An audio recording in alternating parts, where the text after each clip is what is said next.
guiding us with his experience and foresight.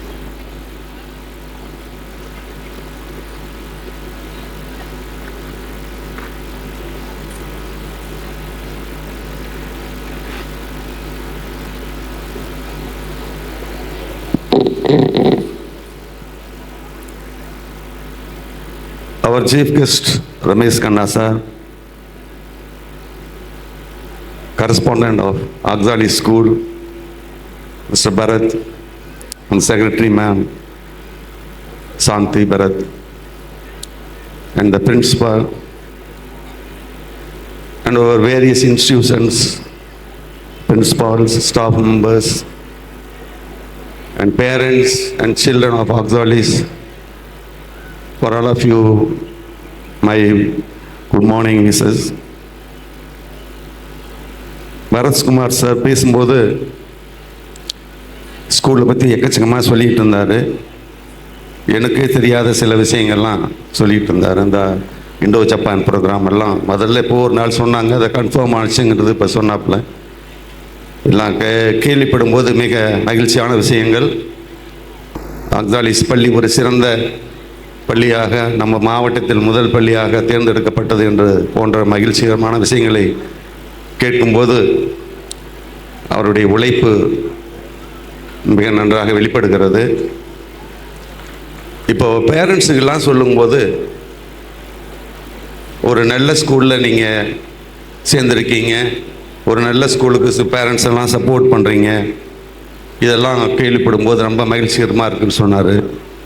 என்னுடைய வேண்டுகோள், ஒரு சின்ன வேண்டுகோள், பெற்றோர்களுக்கெல்லாம் ஒரு அன்பான வேண்டுகோள். இன்றைய தினம் நமது ரமேஷ் கண்ணா சொன்ன மாதிரி செல்ஃபோன் வடிவில் சைத்தான் வந்திருக்குன்னு சொன்னார். ஒரு அரக்கன் மாதிரி செல்ஃபோன் வடிவில் வந்திருக்கு. அது செல்ஃபோனை யூஸ் பண்ணிக்கிட்டு இருக்கிற பிள்ளைங்களுடைய பிரெயின் அதுலேயே கான்சன்ட்ரேஷனாக இருக்காங்க. மறுபடியும் அந்த செல் விட்டு வெளியே வந்தாலும் கூட அந்த தாட்ஸ், மறுபடியும் அந்த எண்ணங்கள், அதில் அவங்க பார்த்தவனுடைய அந்த விஷயங்களையே சிந்திச்சுக்கிட்டு இருக்கு. இது ஒரு நல்ல ஆரோக்கியமான மனநிலையை கொடுக்காது, நல்ல இரவு நேரத்தில் நல்ல தூக்கத்தை கொடுக்காது. இப்படியெல்லாம் இருக்கும். இந்த சூழ்நிலையில் எல்லா பெற்றோர்களுக்குமே ஒரு முக்கிய எண்ணம் என்னென்னா, அவங்கவுங்க பிள்ளைகளை ஒரு நல்ல நிலைமைக்கு உருவாக்கணும். அந்த நல்ல நிலைமை உருவாக்குறதுக்கு தான் அந்த பள்ளியை நாடுறாங்க. அந்த நல்ல நிலைமையை உருவாக்கணும்னு சொன்னால், அதுக்கு முதல்ல ரமேஷ் கண்ணா சொன்ன மாதிரி வீட்டில் பிள்ளைகளுக்கு பண்பை பற்றி, ஒழுக்கம், பண்பு, இதெல்லாம் நம்முடைய பண்பாடு, இதையெல்லாம் வீட்டில் சொல்லிக் கொடுக்க வேண்டியது கடமை. அங்கே ஒழுக்கமும் பண்பாடு இருந்தால் தான் மற்ற விஷயங்களை அதுக்கு மேலே நம்ம ஏதோ ஒன்று செய்ய முடியும். இந்த ஒழுக்கம் இல்லாத ஒரு மனசில் நீங்கள் எதை சொன்னாலும் அது நிற்காது. அதனால் அந்த ஒழுக்கம், பண்பாடு ரொம்ப முக்கியம். இதை தாண்டி வரும்போது, பள்ளிகளுக்கெல்லாம் வரும்போது பெற்றோர்கள் முக்கியமாக சொல்ல வேண்டிய விஷயம் என்னென்னு கேட்டால், ஒவ்வொரு பிள்ளைகளுக்கும் ஒரு தனித்தன்மை, ஒரு தனி சிறப்பு வாய்ந்த ஒரு குணம், ஒரு ஆற்றல், இதெல்லாம் இருக்கும். அது பெற்றோர்களுக்கும் சில பேருக்கு தெரியும். அந்த ஆற்றலில் என்னென்ன இருக்குதுன்னு தெரியும். எங்களுக்கு பள்ளிகளுக்கும் தெரியும். அந்த ஆற்றலில் நாம் அவங்களுக்கு ஒரு சிறப்பு பயிற்சியை கொடுக்குறோம். அதன் மூலிமா அவங்க வரும்போது இன்னும் கொஞ்சம் கூடுதலான ஒரு சிறப்பை பெறுகிறார்கள். இதில் முக்கியமான விஷயம் என்னென்னா, எல்லா குழந்தைகளுக்குமே ஒரு சிறப்பான ஒரு ஆற்றல் இருக்குது. அதே மாதிரி எல்லா குழந்தைகளுக்குமே, எல்லோருக்குமே ஒரு வாய்ப்புகள் கண்டிப்பாக கிடைக்கும். அது கடவுளுடைய அருளால் எல்லாருக்குமே ஒரு வாய்ப்பு கண்டிப்பாக கிடைக்கும். ஆனால் வாய்ப்புங்கிறது என்னன்னு கேட்டால், ஏதோ தானாக நம்ம நம்முடைய வாசல் கதவை தட்டும்னு நினைக்கக்கூடாது. வாய்ப்புங்கிறதே இந்த ஹார்டு ஒர்க் அப்படின்னு ஒரு மறைவாக இருக்குது. அந்த ஆப்பர்ச்சுனிட்டிஸ்ன்னு சொல்கிறது இது எதில் இருக்குதுன்னு கேட்டிங்கன்னா, ஒரு மறைமான வேர்டு என்னென்னா ஹார்ட் ஒர்க். அந்த ஹார்ட் ஒர்க்கில் தான் ஆப்பர்ச்சுனிட்டிஸ் இருக்குது. அதை புரிஞ்சிக்காமல் வெறும் ஆப்பர்ச்சுனிட்டிஸ் மட்டும் நினச்சிக்கிட்டே இருந்தோம்னா கண்டிப்பாக அந்த ஆப்பர்ச்சுனிட்டிஸ் வரும். பட் நம்ம அதை யூட்டிலைஸ் பண்ண முடியாமல், பயன்படுத்த முடியாமல், நாம் அதை பயன்படுத்த முடியலன்னா போச்சு. அதுக்கப்புறமா நாம் பழைய மாதிரியே தான் கீழே தான் இருப்போம். அந்த ஹார்ட் ஒர்க் மட்டும்தான், அந்த ஆப்பர்ச்சுனிட்டி ப்ளஸ் ஹார்ட் ஒர்க் ரெண்டும் சேரும்போது மட்டும்தான் நம்முடைய எண்ணங்கள் அது பயன்பெறும். நம்ம அதை முழுமையாக அந்த வாய்ப்பை பயன்படுத்த முடியும்.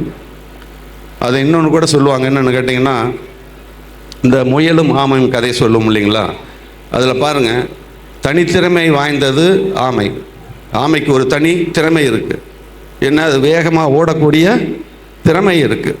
அது வந்து கடவுளுடைய கிஃப்ட். அது அந்த தனி திறமையை வச்சிருக்கிற ஆமை தூங்கிடுச்சுன்னா ஓட முடியாத முயல் ஜெயிச்சிருதுன்னு சொல்லுவான். அப்போ என்ன சொல்லுவாங்கன்னா, முயலும் வெல்லும் ஆமையும் வெல்லும், முயலாமை தான் வெல்லாதுன்னு சொல்லுவாங்க. நீங்கள் முயலாமை அப்படின்னா முயற்சி செய்யாமல் இருந்தால் உங்களால் ஒன்றும் பண்ண முடியாது, அது வந்து எந்த ஒரு இலக்கையும் அடைய முடியாதுன்னு சொல்லுவாங்க.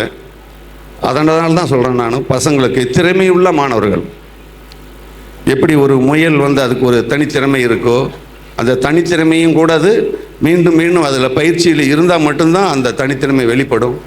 அதுபோல் தனித்திறமை வாய்ந்த பிள்ளைகள் நிறையா இருக்கீங்க. படிப்பில், விளையாட்டில், மற்ற ஆக்டிவிட்டீஸில் எல்லாம் தனித்திறமை வாய்ந்த பிள்ளைகள் இருக்கீங்க. அந்தந்த திறமைகளில் மேலும் மேலும் மெருகூட்ட ஒரு ஹார்ட் ஒர்க் பண்ணிக்கிட்டே இருக்கணும். அந்த ஹார்ட் ஒர்க் பண்ணும்போது மட்டும்தான் அந்த திறமை நம்மிடம் நிறைய பெற்று நிற்கும். இந்த ஹார்ட் ஒர்க் எல்லாருக்கும் வேணும். அதனால் நீங்கள் எல்லாருமே நல்ல முறையில் ஒழுக்கத்தோடும் படிப்போடும் நல்ல ஒரு நிலை அடைய வேண்டும். அதற்கு எல்லாம் உள்ள இறைவனை வேண்டி இந்த தருணத்தில் நன்றி கூறி விடைபெறுகிறேன். நன்றி, வணக்கம்.